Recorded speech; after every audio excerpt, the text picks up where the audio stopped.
Good morning, everyone. I'm Michael Suppa. I'm chairperson of the Parks, Recreation, and Landscaping Commission. I welcome you all here.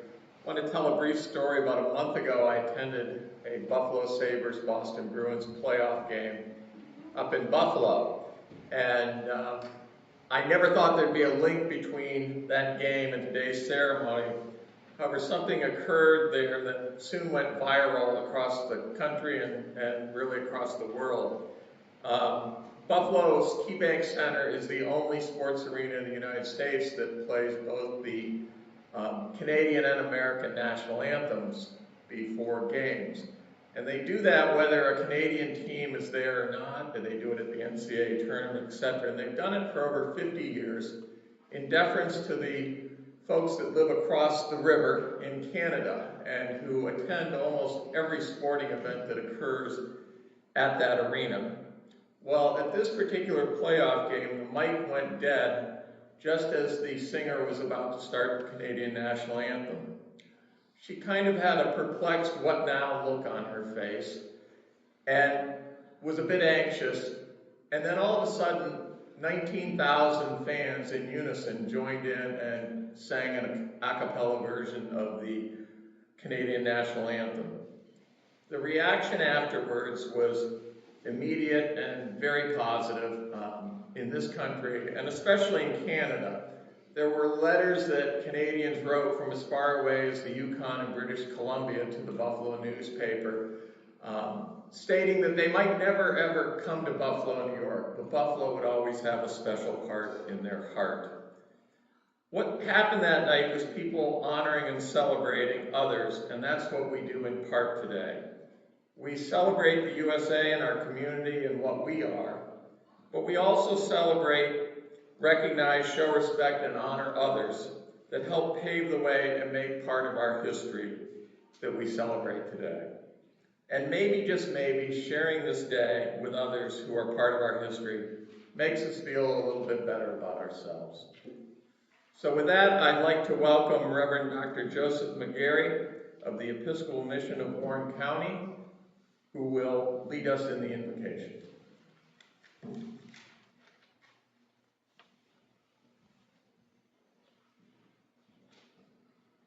It's funny that you actually begin with that story.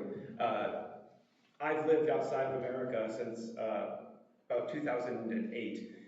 Just this past July, moving to Warren, Pennsylvania. I have very, very good friends in Vancouver and Calgary, Alberta in particular. Throughout all of my time overseas, I talk about Buffalo, and I grew up in Springville, New York, which if you take the 219 in Bradford and head up towards Buffalo, just as you cross from Cattaraugus County into Erie County is the little town I grew up in. And I have told my friends, Canadian friends, how I'm like half Canadian, I consider myself, because I grew up so close to the border. They saw that game, and I was flooded with emails and messages telling me how much it meant to them that that's what my city did. And that, no, hey, you really are, you kind of are a bit Canadian if you grow up around there. I am the vicar of the Episcopal Mission of Warren County. I am also a person of two lands, which we celebrate here 4 nations. I am a dual citizen in both America and Aotearoa, New Zealand. I was ordained as an Anglican priest in Aotearoa, New Zealand, and have a very deep sensibility about these acknowledgments or invocations in these moments, because New Zealand as a land is a land that is working in a bicultural space, figuring out their post-colonial existence with their indigenous Maori people. To be ordained in that country means that you are committed to being able to, at a drop of a hat, lead a church service either in Te Reo Maori or in English.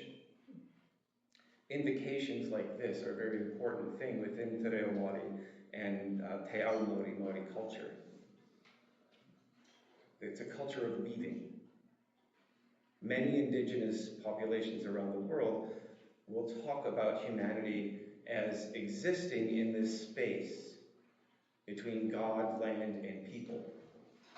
And an invocation like this is a moment of weaving, where my job is to weave together this meeting as a relationship or a moment between God, the land, and the people gathered.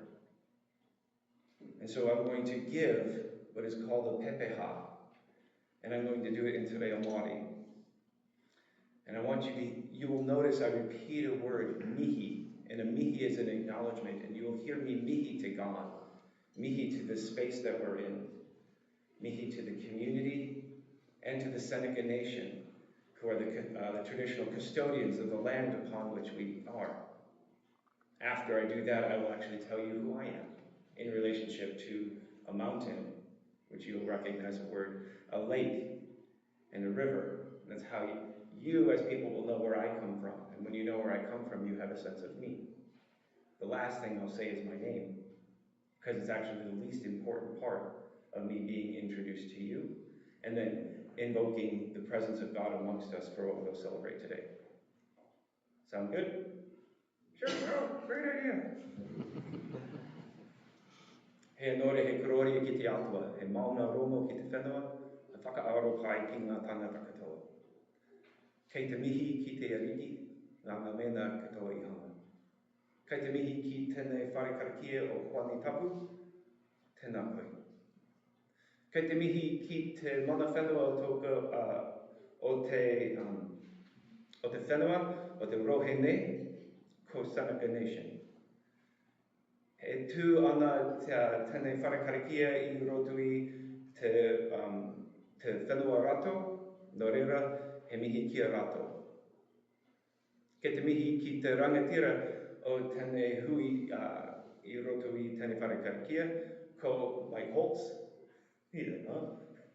Tēnā koe. Kei te mihi ki oku hoa mō tēnei hui I roto I tēnei rā, tēnā koutou katoa. Nō reira, ko Allegheny te maunga, ko Niagara me ona wairere te awa, ko Erie te moana. No Irirangi, rawa Amerika, oku tupuna, no te whanganui ātara I roto I Aotearoa, oku Waingurua tupuna. Ko Joe McGarry, toku ingoa. Nō reira, tēnā koutou, hui noi te whare, tēnā koutou katoa.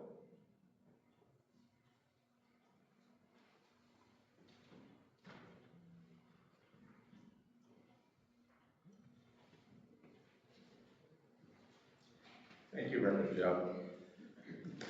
The first flag's observance occurred in 1968. Today marks the 58th annual observance of the raising of the four flags, usually at Heritage Point, today at St. John's. Thank you for joining in this ceremony, which honors the city's rich history and recognizes the significance of various nations which have held dominion over this area. I invite you to review the last page of today's program, which you can learn much more about the history of the four flags. Today's color guard will raise each of the four flags, display them today, and is comprised of the members of Boy Scouts Troop 13, of the Chief Corn Planter Council, which is sponsored by the North Warren Presbyterian Church. Thank you for your service to our community. Maury Cashman, member of the Warren Lions Club, will now present the color guard with the first flag to be raised. This flag represents the Seneca Nation of Indians, referred to as the Keepers of the Western Door. The Seneca were the first nation to live in Warren County, and we'll now hear the Seneca anthem.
The second flag to be raised is the French fleur-de-lis. The French claimed dominion over this land in the late 1600s and attempted to enforce that claim when in the summer of 1794, Celeron de Blainville's party of French explorers planted a lead plate at the confluence of the Conowongo Creek and Allegheny River, along with other strategic places. According to the accounts of that day, Celeron offended many of the Native Americans who inhabited those lands and who then subsequently removed many of the buried plates. Dr. Matthew Mischizzen, representing the Warren Kiwanis Club, will now present the color guard with the French fleur-de-lis under the direction of Chris Weiss. The Warren Area High School Band will play La Marseillaise, the French national anthem.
Thank you. The third flag to be raised is the King's Colors, which represent the British rule of the territories and colonies which now make up the eastern United States. The British were present during much of the time that Celeron made his expedition and were ordered to leave the area. However, Celeron was largely ignored. Brenda Conrad, representing the Warren Rotary Club, will present the King's Colors to the color guard, to the Scouts. The band will now play God Save the King.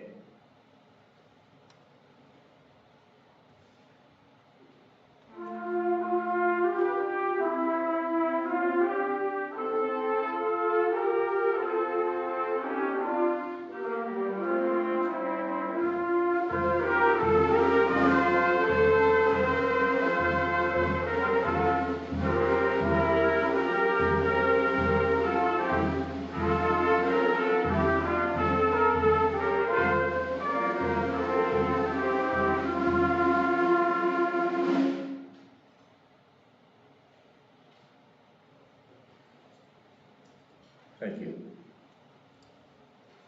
The fourth flag to be raised is the flag representing the United States. The flag to be raised today is the Betsy Ross flag, the first American flag to feature stars and stripes. It should be noted that this is an historical flag and is therefore not subject to all the rules regarding the position and dominance of the official flag of the United States. It is, however, given an appropriate place of prominence at the forefront of the four flags in Crescent Park and is illuminated each night as the official flag would be. Joyce Engelbert, representing the Daughters of the American Revolution, will present the Betsy Ross flag to the color guard. Please rise while the band plays our national anthem.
Thank you.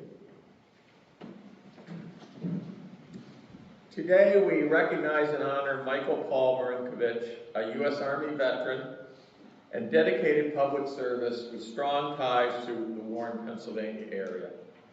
Born in 1980, he grew up in a family deeply connected to the region and developed an early appreciation for the nature that we have here. After graduating from high school in 2000, he enlisted in the Army infantry, serving in Alaska, New York, and Iraq, where he earned the Purple Heart and rose to Staff Sergeant. Following his military service, he earned a degree in secondary education and worked as a National Park Service ranger in Colorado. He eventually returned to Pennsylvania to be closer to family and now serves as Park Resource Ranger and later law enforcement officer at Chapman State Park, where his passion for the outdoors began. Active in the community, Michael participates in local organizations and enjoys outdoor activities. Overall, he is recognized for his military service, commitment to conservation, and ongoing dedication to his community. Let's welcome our speaker, Michael Marinkovich.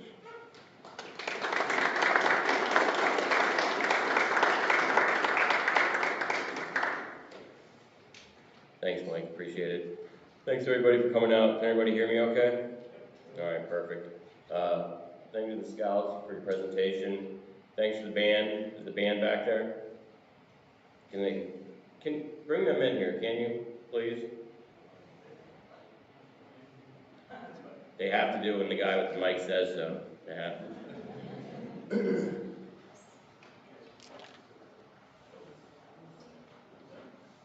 Thanks guys for coming in. That's a big responsibility to play those songs. So thanks for doing that. I'm not usually good at public speaking. I'm better at the campground kind of side talks, but just bear with me. I've been fortunate enough to travel a lot throughout the world, from Iraq to Thailand, Cambodia, Colorado, Alaska, New York, Pennsylvania, Costa Rica, and different places. So I've been able to meet different people throughout my entire life. Knowing somebody's story from the beginning is very important. It just makes me very happy to see that Warren pays homage to the people that came before us.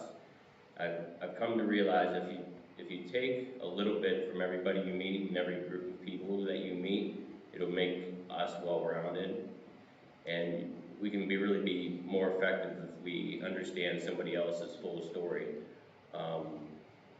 And I don't think sometimes we take enough time to do that. I know I'm personally guilty of that at times. So I try to be cognitive of that whenever I'm learning about something, an area or a person or a community. The best teams I've ever been on in my life have been a collective group of people that weren't from the same area. They brought different gifts and different values to this situations. For an instance, when I served in Iraq, I think I was in a scout platoon, so we had smaller teams. And I think my team, we kind of called ourselves the foreigners. Because I have a Serbian last name, never been to Serbia yet, but one day. And a soldier of mine was from Micronesia, the other one was from the Dominican Republic, and another one was from Ukraine. And we were all fighting, for the US of A.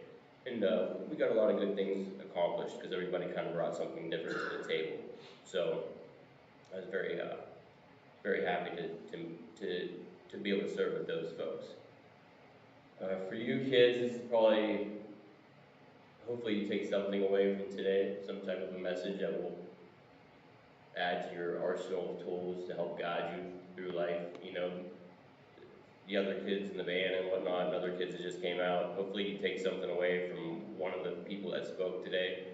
As I got older in life, not everything that is said is meant for me to hear, but maybe one thing from the talk of anything was meant for someone to hear.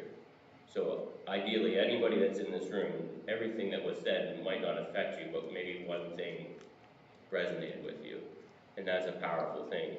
I even have to realize how sometimes when I'm with talks and other leaders and people are talking to me, I'm like, I don't need to hear any of this. But I need to pause myself and understand, well, it's not always about me, right? about the greater good of the community, really. So I appreciate everybody asking me to talk. I know people got things to do, so I don't want to take up too much more time, but I'll end on this. I'll end on two things. So I lied. I'm going to tell a little story. All right. There's been a few times in my life where I had to do arduous things. One of them was Army Ranger School. You get a little bit mistreated, and it's all for good. And it's a very difficult school at times. And the one way I was able to negotiate moving through it was that I looked at people that had impacts on my life that came before me. So I drew from their strength, from like things that they had went through. And that gave me the ability to push on through that next day. And I just kept on repeating that day after day until it was done. So that's a powerful thing. So can you kids relate to that? Sometimes you're not strong enough to know from yourself, but if you could look at somebody in your life that's done something really impactful and difficult, you do what they did, and it helps you move through what you're going through. Does that make sense? The other thing was I got banged up pretty good in Iraq. I got hit with an IED. It shattered my jaw, lacerated my eye, and I was choking on my own blood. And I thought I was close to probably not making it, but doctors and everybody flew in, so I had a lot of response from everybody around me. So I'm very grateful for that. And the way I pushed through it was that I just thought about other people that had to go through more difficult things, and that's how I worked through it. And it worked out. So well, I made it till today. So. So I just wanted to share that, and the last thing I'll end on is this, and I usually talk to mainly the kids or the younger folks because they have probably most likely a longer time, and the responsibility of the future is kind of on your all's shoulders. So thanks for coming out today. When you find yourself in the darkness, whatever that may be, you just lean into hope, and hope will lead you into courage. Courage will lead you into faith, and then faith will lead you into love. And so if you apply those 4 elements, you'll overcome whatever you're going through. You just have to get to hope. Does that make sense to everybody? I can't hear you. Does it make sense? Yeah. Yeah, all right. That'd be good. All right.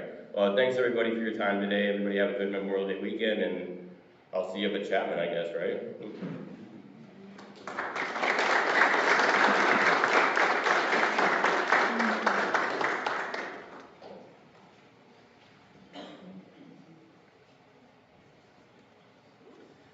Thank you, Mike. We're glad to have you back in Warren County. And thank you again for your service to the country and in Iraq. I don't think unless you're there you can ever know how tough it is in those situations, but we can show great respect for you and all who served in areas of war and combat. On behalf of the Four Flags Joint Service Club Committee, I'd like to extend a most sincere thank you to the many people and organizations who contributed to this annual observance and who are recognized in the program. Without their helping hands and financial support, this would not be possible.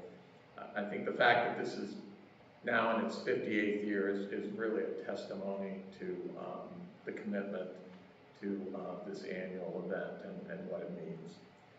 These flags come at no small expense, and the Four Flags Joint Service Club Committee wishes to give special thanks to the Warren Service Clubs in the City of Warren for their generous contributions to keep the flags flying each summer.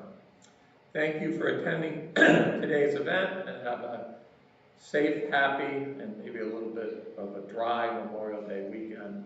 And the flags will be flying soon, right, Michael?